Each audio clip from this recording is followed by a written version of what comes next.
Let's clear up one misconception. Viruses aren't like deodorant on your armpit or a fart in a room. They don't necessarily automatically get weaker over time. In fact, often it's quite the opposite. Mutations and natural selection can help subsequent versions of a virus get stronger and stronger in different ways, which seems to be happening with the COVID-19 coronavirus. And Eric Topol, MD, founder and director of the Scripps Research Translational Institute, has called the currently spreading version, the Omicron subvariant BA.5, the worst version of the virus that we've seen. Yeah, calling the BA.5 the worst version is like calling the last night the worst tea. It's the worst version of what's been getting progressively worse, and you never know when another even worse version will emerge.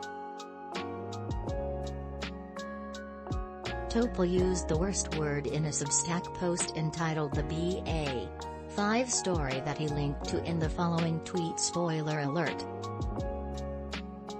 The BA.5 story ain't a positive one for the U.S. right now, unless many more people and politicians can somehow change the let's pretend that it's over and not around anymore approach to the pandemic, which may work with zits but doesn't work with COVID-19.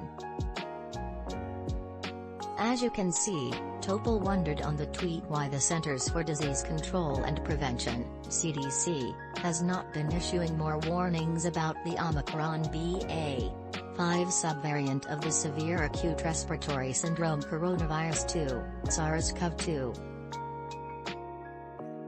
After all, there's nothing to suggest that BA.5 will be much less problematic than past versions of the virus.